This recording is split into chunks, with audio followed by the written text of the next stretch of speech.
You got me. I live in Asia. Asia's a big place, man, full of good food, better people, creatures, and creatures we encounter at night. I think everyone can agree that non-Asian horror folklore, Asian horror folklore. I mean seriously, what do y'all have over America, man? Bigfoot? Sonic EXE? Y'all have it easy, that's all y'all have. We have to listen to all the rules and regulations that the superstitions told us to do growing up because we knew the consequences if you ever broke one of them. We couldn't point at the moon, we couldn't peel apples at midnight, we couldn't pee in public while other people are staring at us. I mean guys, it's too many rules. But, like in all seriousness, Asian horror myths are some of the most terrifying creatures and stories that I've ever read. A poem that kills you if you read it out loud, vengeful ghosts, I mean we have everything. If you're feeling a bit overwhelmed, if you feel like you want to cancel the trip to Asia next month, don't. This is why I'm here, to help you and teach you the ways and tips to survive these encounters. Why me? Am I the best ghost hunter out there? No. Have I encountered any of these creatures before? No. But I'm fully dead on the inside, so I'm the closest thing us humans have to an actual ghost. And this is excluding the weeks of research that I've personally done on these urban legends. Not only that, but I've captured one of these things before and I've tortured it for information. My mom was like, "Ruth, you can't do that. That's a man in a ghost costume. We're at a Halloween party." But I know deep down that this is another one of the tricks. That is how much of a seasoned veteran I am, and this is how to survive encounters with the unknown in Asia. And we are starting off this list with one of the most infamous urban legends of all time, originating from Japan. Kuchisake-Onna, aka the Slit Mouth Woman.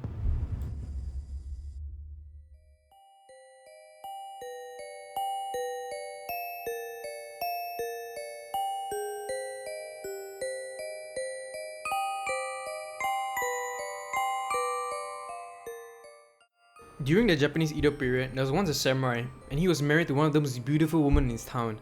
Her name was Kuchisake-Onna, and she had a mouth, which wasn't slit. Unfortunately, her mouth was used for other stuff because while her samurai husband was out fighting wars, she felt lonely and she went around having affairs. Her samurai husband was a calm and reasonable person, so when he eventually did find out about it, he went up to her, looked her in the eyes, and then slit the mouth from ear to ear using a knife. Kuchisake-Onna soon passed, and she turned into an onryo, aka like a demon. She roamed Japan with her blank staring eyes and a mask, asking people one question: "Am I pretty?" If you say no, she kills you on the spot. But I feel like any woman would have done the same thing, including my mother, so the creepiness doesn't come from there, but it comes when she takes off her mask, showing you a mutilated face, and she asks you the same question again: "Am I pretty?" If you say yes, she cut your face like hers. If you say no, she kills you on the spot again. It's a lose-lose situation.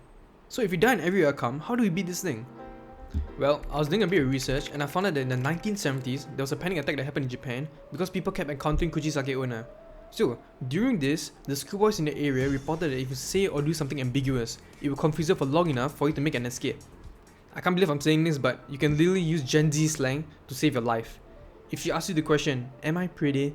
you can hit her with the, "Yeah, oh god dog, you're pretty." Or, actually kind of mid. Bonus points if you're hearing impaired, because I don't think there was sign language back in the Edo period, so to all my deaf viewers out there, you guys are completely safe. So this is the most popular method of dueling Kuchisake-Onna. However, this was discovered in the 1970s.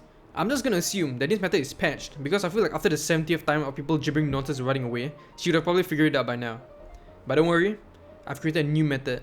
As things change, we have to change with it. I call this the Cobra Kai method. We strike first, strike hard. I'm not talking about punching in the face, but instead of her initiating the conversation, we initiate the conversation first. We strike first. If you see any pretty woman with a mask approaching you in Japan, immediately start complimenting her. Strike first, go up to her and be like, "God damn, you look so pretty today. You have no right being this beautiful girl, you know that, right?" Now, either one of two things is gonna happen. Kuchisake-Onna is gonna feel so flattered that it gives you the same amount of time to run away as if you were already confused.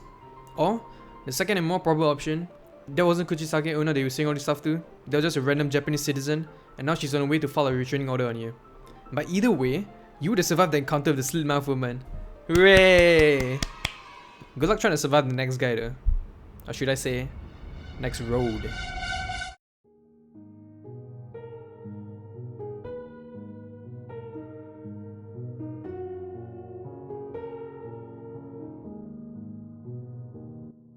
You know how in Western horror movies there are always like haunted houses, haunted dolls, but here in Asia, we have an entire haunted expressway, all 60 kilometers of it. Karak Road is notoriously known for having many real-life tragic incidents happening over the years, but this isn't the only thing which is known for though. because not one, but multiple urban myths and legends haunt this road at night. The most famous one being the yellow Volkswagen Beetle that multiple drivers have reported seeing once the sun sets and gets dark. The story goes like this. There was once a man who was married to his beautiful wife, and soon his wife cheated. Oh, come on!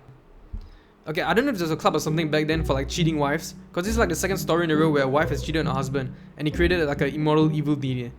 But all that aside, the husband was pissed. He grabbed his belongings, he got into his yellow Volkswagen Beetle, and he set off to find her. Unfortunately, life's unpredictable, and along the way he crashed and he suffered a gruesome death. Not being able to enact his revenge upon his wife, he takes out the anger on the motorists who drive along Karak Road.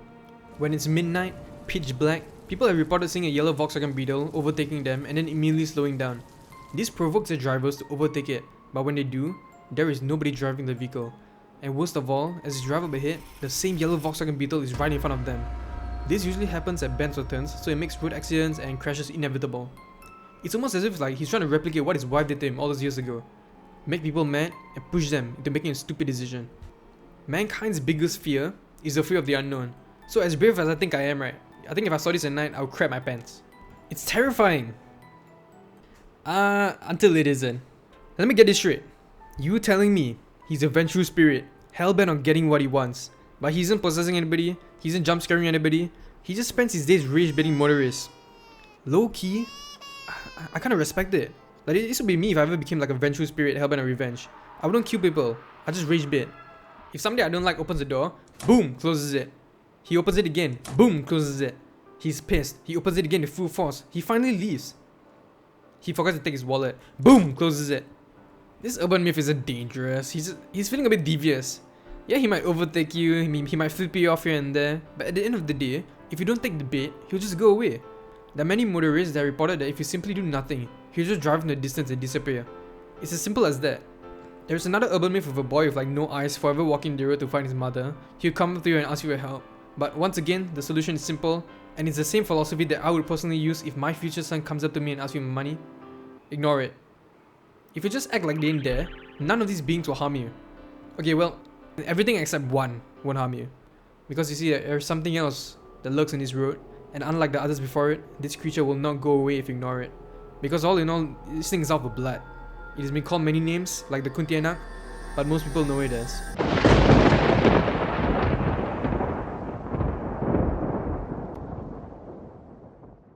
That's them, officer! These are the creatures that gave me nightmares when I was a kid! Pontianaks are Southeast Asia's most famous urban legend. It is said that these creatures were once women who died during childbirth. The pain and suffering that they had to go through transformed them into these vengeful vampire-like creatures of the night. They have red eyes, long black hair, which contrasts the white dress that they're usually wearing. They use their shape-shifting powers to lure people in as beautiful women, only revealing their true form to you once you get close. Sharp teeth, long fingernails, used for killing you in an instant and then feeding your organs. I ain't gonna lie, out of every horror entity on this list, these guys are the people who I do not want to meet the most. At least for the other creatures you can do something and get out of it, but if you lay your eyes upon these guys, you are done for. Only one person is leaving unharmed for the encounter. One shall stand, one shall fall as a counter. There are basically two ways to fight and harm these guys. The most popular way is by hammering a nail into the back of the neck, and this will convert them back into a woman. This sounds like a good plan, until you realize it's kinda impractical, cause who in their right mind will bring a hammer with them when they go out? A box of nails? Yeah, sure, everyone brings a box of nails, but a hammer? 9 times out of 10, this won't work. The second method says that you are able to damage the Pontianaks using metal weapons. I don't know if scissors is counted as a metal weapon, or maybe even a spoon, but hey, when you're in this type of situations, I think everything counts. It is also said, and guys, this is big, that charms and certain talismans ward off the Pontianak. Look man, I don't know much y'all, but I want you to take a look at how many hours I have in Elden Ring. You really don't think I leave my house every day with a little bit of flame Gami string, with a little bit of golden vow? Me personally, I'm good. But your average Joe who watches this video isn't, because not everybody carries talismans and metal weapons every time they leave the house. To survive this encounter, we have to adopt Vinland Saga's philosophy, and that is the best type of encounter is no encounter at all. The Pontianaks are mad dangerous, but luckily for us there are many signs that warn of her presence before you actually meet her.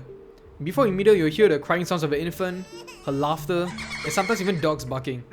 The trick is right, if the noises are low, she's nearby, but if they're loud, she's far away. Another big warning is that she's only capable of appearing when it's a full moon. So on any other day, if you want to take a walk into like deep, scary dark woods, dude, just go for it. But if it's a full moon, maybe think twice about it. The The Pontianaks are also associated with banana trees, and their spirit is said to reside with them during the day. You would think all the tales stop here, right? But nope. The biggest tale of them all is that the Pontianak lures people by being a pretty woman. Now, look guys, I don't want to step on any toes here, but what are the chances that a pretty woman is going to approach you? I would give it like a solid 0%. So using that math, if you encounter a pretty woman approaching you, she's 100% a Pontianak, because 100% of 0% is 100%. With all this knowledge and tales, I feel like it'd be pretty easy to recognize a Pontianak encounter fast and avoid confrontation before anything happens. Spookiness wise, this is S tier. I do not want to see this thing at night, but if you do, and she forces your hand, I hope you have your hammer with you.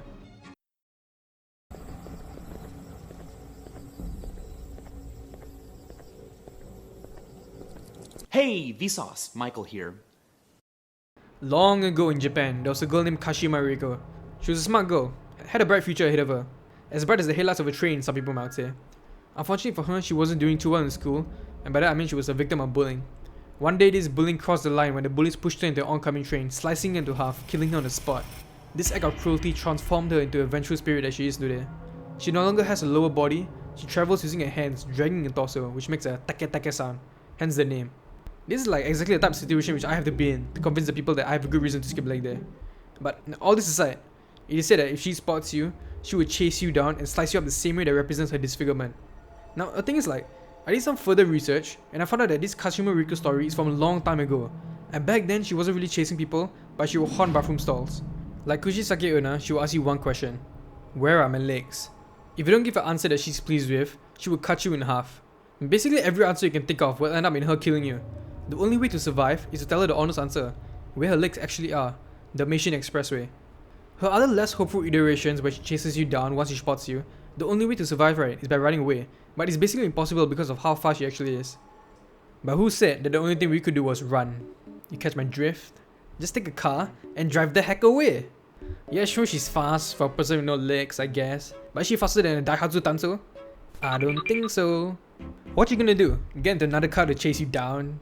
Yeah, good luck stepping on the accelerator there, buddy. When it comes to her versing vehicles right, we already know she's 0 and 1. So what's stopping us from making it 0 and 2? In theory, she seems impossible to survive, but just like the rest of the creatures in this list, life finds a way. Alright, okay, that was fast. Okay, let me see if there's any more information that can help you guys with Teke, okay? According to some sources, some versions of the legend state that when an individual learns a Kashima Reiko story, she will appear to them within one— Wait, what the Editor Roof? Cut that out. Nobody must know that I was the person that doomed us all. And if you're seeing this, I probably forgot about it. And cut. Well guys, that was the Teke. What an easy monster to beat. Anyways, on to the next one.